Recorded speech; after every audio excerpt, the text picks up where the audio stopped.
നമ്മുടെ സാബു മൊലാളിയുടെ ഒരു പോസ്റ്റ് കണ്ടു. ആ പോസ്റ്റിനകത്ത് മൊലാളി പറഞ്ഞിരിക്കുന്നത് 2020 ദേശീയ ശ്രദ്ധ ആകർഷിക്കുന്ന തലത്തിലേക്ക് മാറി എന്നാണ്.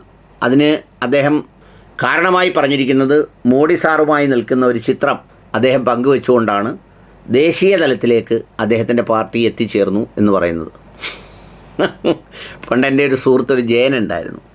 അവൻ എന്തോ ഒരു കാര്യം പറഞ്ഞു വന്നപ്പം ഈ പറഞ്ഞതുപോലെ ഞങ്ങൾ ഒരുമിച്ച് മദ്രാസിലൊരു എക്സിബിഷന് പോയ സമയത്താണ് അവൻ ഈ കഥ പറയുന്നത്. ആ കഥ പറഞ്ഞപ്പോൾ ഒരാളിൻ്റെ ഒരു പ്രവൃത്തിയെക്കുറിച്ച് സൂചിപ്പിക്കാൻ വേണ്ടി പറഞ്ഞത്, സാറേ നമ്മുടെ കൂട്ടൊന്നുമല്ല പുള്ളി അങ്ങ് ഇന്ത്യയിലാണ് ഇതൊക്കെ ചെയ്യുന്നതെന്നാണ് പറയുന്നത്. അപ്പോൾ എന്താ സംഗതി എന്ന് വെച്ചാൽ കേരളം അവനറിയാം, പക്ഷേ പിന്നെ മദ്രാസും തമിഴ്നാടും ഒന്നും അവന് പെട്ടെന്ന് ഓർമ്മ വന്നില്ല. അപ്പോൾ അവൻ അതുകൊണ്ട് പറഞ്ഞു ഇന്ത്യയിൽ വെച്ചാണ് നമ്മുടെ സാർ ഇതൊക്കെ ചെയ്യുന്നതെന്ന് പറഞ്ഞു. എന്ന് പറഞ്ഞതുപോലെ ആയിപ്പോയി സാക്ഷാൽ നമ്മുടെ സാബു സാറിൻ്റെ ഒരു നിരീക്ഷണം.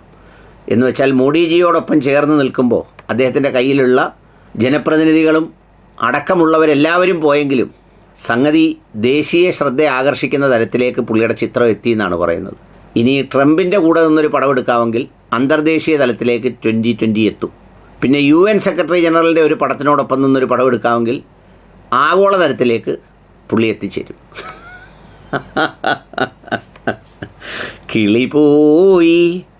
കിളി പോയി ആകെ പോയി നിൽക്കുക പുള്ളിക്കും. സത്യത്തിൽ എന്താ സ്ഥിതി? പുള്ളിയുടെ ഈ അമേരിക്കയിലോട്ടുള്ള എക്സ്പോർട്ടൊക്കെ ഈ ട്രംപ് വന്നതിന് ശേഷം വല്ലാണ്ട് കുറഞ്ഞു. ബിസിനസ്സൊക്കെ വലിയ മാന്ദ്യത്തിലായി, ഒരുപാട് ബുദ്ധിമുട്ടൊക്കെ ഉണ്ട്.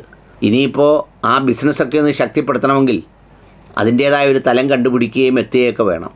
ഇവിടെ ഇപ്പോൾ കോൺഗ്രസിൻ്റെ കൂടെ നിന്നാലോ അല്ലെങ്കിൽ CPMൻ്റെ കൂടെ നിന്നാലോ എന്തോ കിട്ടാനാ? ചിലപ്പം വലിയ കാര്യത്തിലൊരു MLA കിട്ടിയെന്ന് വന്നേക്കും, അല്ലെങ്കിൽ വേറെ എന്തെങ്കിലും ഒരു കാര്യം കിട്ടിയേക്കും, അല്ലെങ്കിൽ ഒരു കോർപ്പറേഷൻ കിട്ടും. അതുകൊണ്ടൊന്നും കച്ചവടം ശക്തമായി പോയില്ലെങ്കിൽ പിന്നെ മുതലാളി ഇല്ല. 2020 ഇല്ലെങ്കിലും കുഴപ്പമില്ല, കച്ചവടം ഉള്ളതുകൊണ്ടാണ് 2020 ഉള്ളത്. അതുകൊണ്ടാണ് പുള്ളി ഈ സംഗതി എടുത്തത്, അല്ല വേറൊന്നും കൊണ്ടല്ല. കാരണം പുള്ളി തന്നെ പറയുന്നത് കണ്ടില്ല, ഇത്രയും കടുകട്ടിയായിട്ട് ആര് പറഞ്ഞിട്ടുണ്ട്? കേട്ടോളൂ.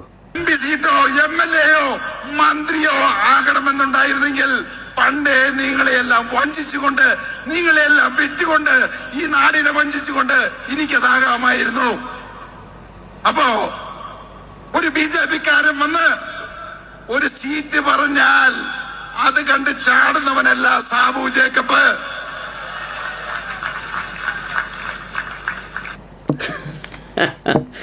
എനിക്കാരോടാ പുച്ഛം തോന്നിയെന്നറിയാമോ? സാബു മലയാളിയോടൊന്നുമല്ല. സാബു മലയാളിക്കൊക്കെ കൃത്യമായിട്ടൊരു പ്ലാനുണ്ട്. അല്ല ചുമ്മാ അരിയും പഞ്ചാരിയൊന്നും വിതരണം നടത്തത്തില്ല പഞ്ചായത്ത് പിടിക്കാൻ വേണ്ടി. പക്ഷേ ആ കൈയടിച്ച ആളുകളോടാണ് എനിക്ക് പുച്ഛം തോന്നുന്നത്.